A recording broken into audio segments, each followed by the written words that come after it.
What's going on, guys? I'm back here with another video, and today I'm going to be showing you the PRS SE Custom 24 with the Floyd Rose.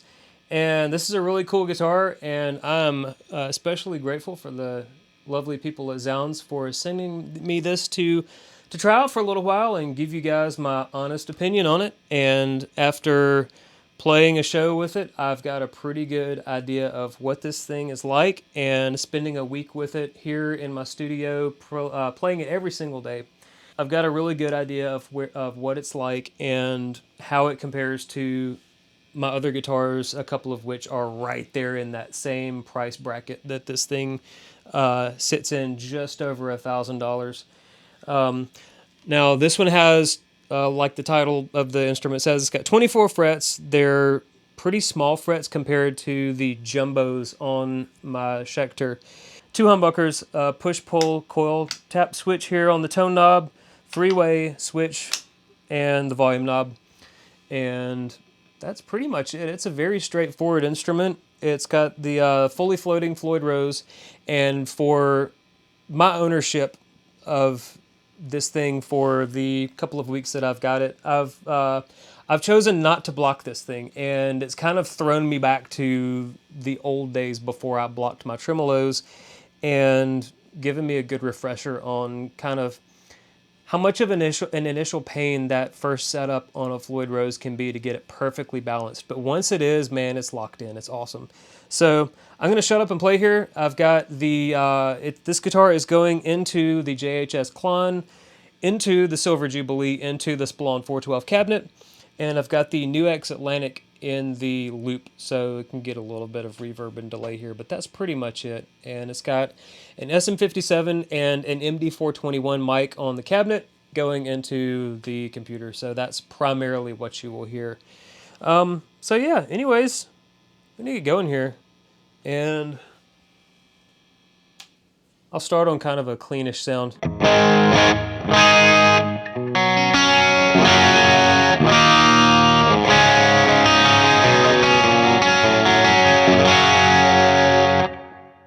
Clean-ish.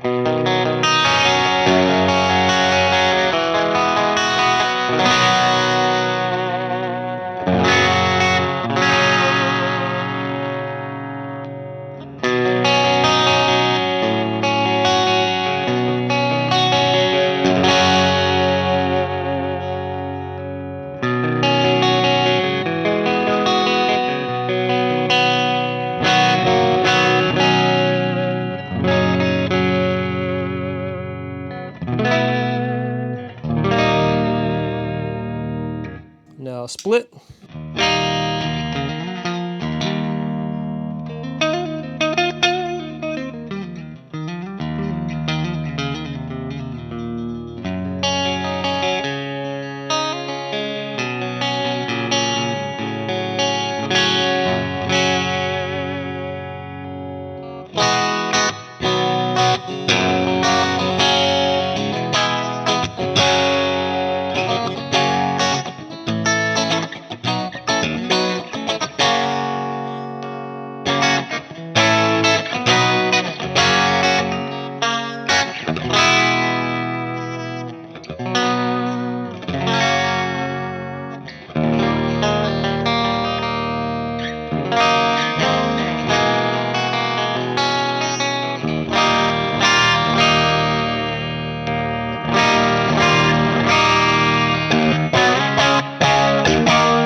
All right, let's get to some high gain action here.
All right, now the boost.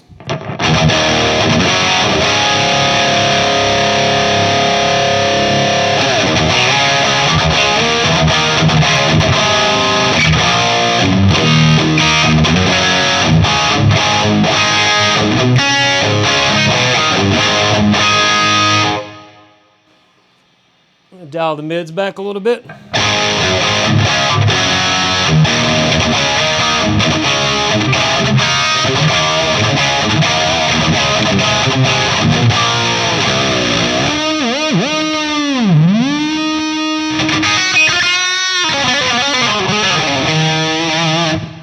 Little delay.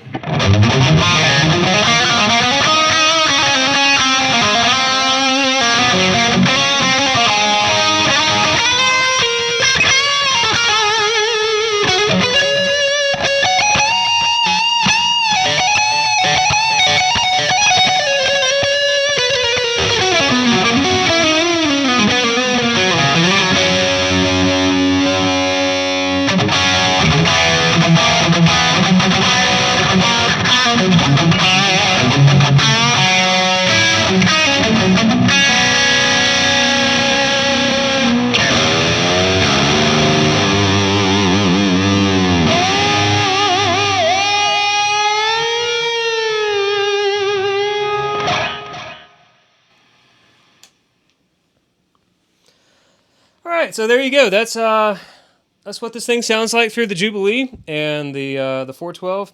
Now, the post-gig report. What's this thing like on stage? Well, it's awesome. I played this thing for 2 sets, and the only reason I played it for 2 sets instead of all 3 was because in our 3rd set we shuffled our songs where we bounced between drop D and E a couple of times. I took the Strandberg with me to also play for the drop D songs because, again, fully floating tremolo, you can't drop this thing without the rest of the strings going out of whack unless you've blocked the tremolo. So that's why I used it for 2 of the 3 sets. But I gotta say, it sounds awesome, and for the generic import pickups, I'm really impressed. I like these more than I like the Pasadenas that came with the Schecter. And I was not expecting that. They're very well balanced and they're very neutral sounding in terms of their EQing, their frequencies.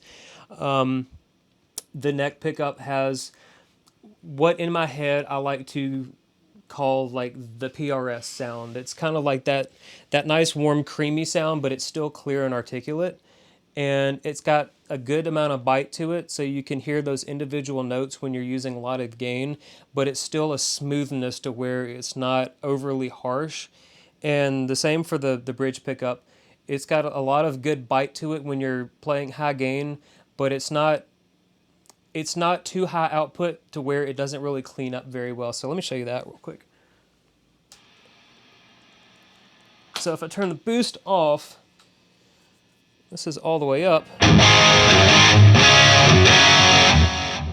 Turn the delay off.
So yeah, it cleans up really well, and it's kind of tough sometimes to find a pickup that has a good amount of punch and clarity when you're using a lot of gain, and one that cleans up really well. I think the best I've ever used personally is the DiMarzio Evolution, and also the sound of those things split is just unbelievably good. But for an import guitar, for what's considered generic pickups and not not your nice PRS USA pickups, I think these things sound great. And I had no complaints whatsoever. The sounds that I was getting from this thing using the Katana and the Stomp and the ZLX Gen 2, man, it was a great sounding show for sure. And I was really pleased with it. It held its tune all night, no complaints there. I beat on the trim a lot during the show and stayed in tune perfectly the entire show. So great stability there. It plays great. Again, the upper fret access, really easy to get to.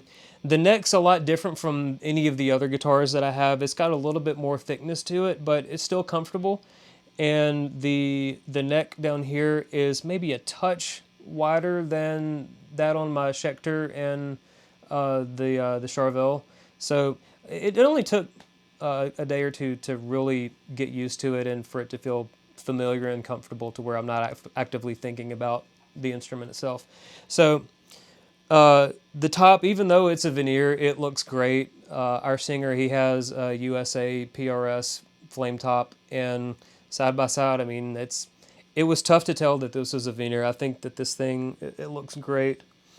Out of the box, this was a used guitar, and I specifically picked the B-stock blemished model to see what does a blemished model look like. And in this particular scenario, it was one that had previously been played. I'm assuming because it was another demo unit, if I had to guess. So there was a little bit of pick rash right here, and I'll post pictures of it.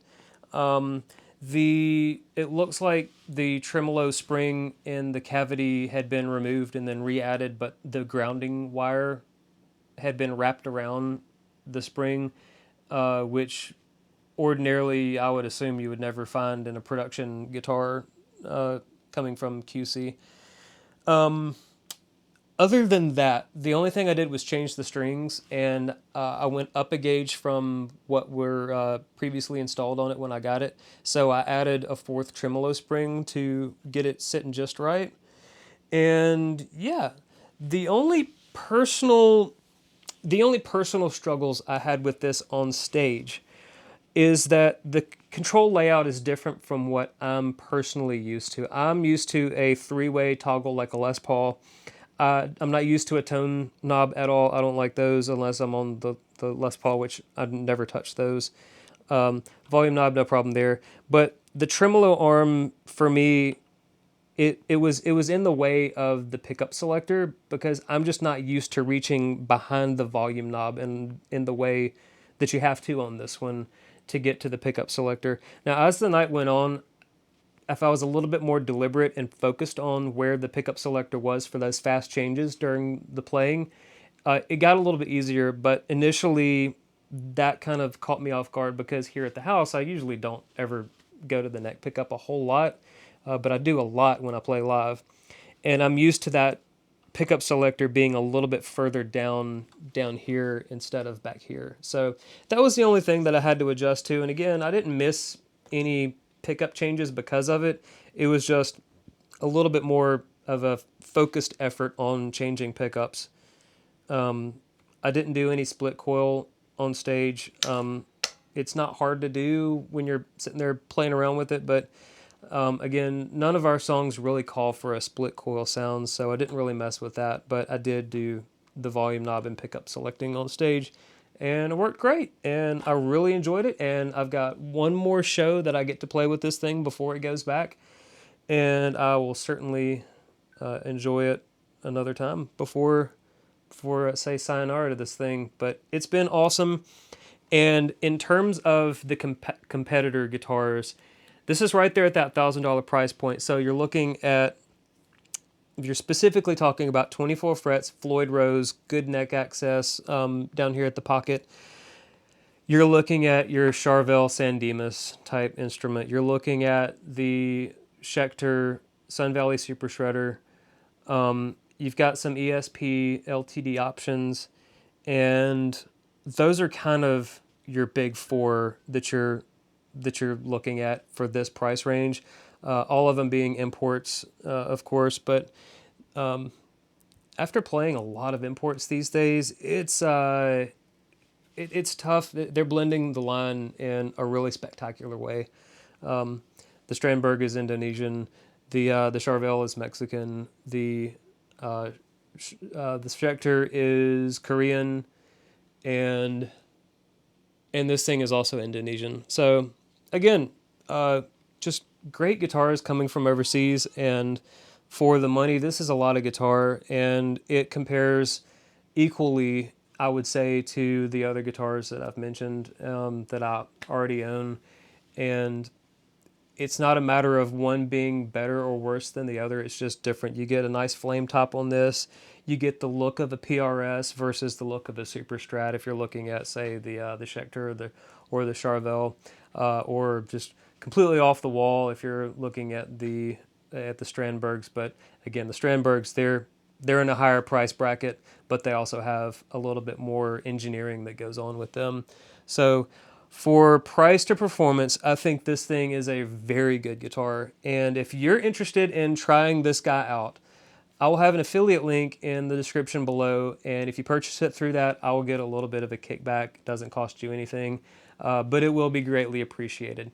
So that's going to wrap up this video of the PRS SE Custom 24 Floyd Rose. That's a mouthful, but it's a lot of guitar, and I think that if you're looking for a PRS with 24 frets and a Floyd Rose that's not going to break the bank, and you can take on stage and not worry about having to treat it like a precious jewel, and not get damaged and not worry about getting scratches or dents or dings like that, then this is a great option. Because I think if I had one of those like USA, like if I had like a $4,000, $5,000 McCarty on stage, man, I would be a nervous wreck at some of the places that we play.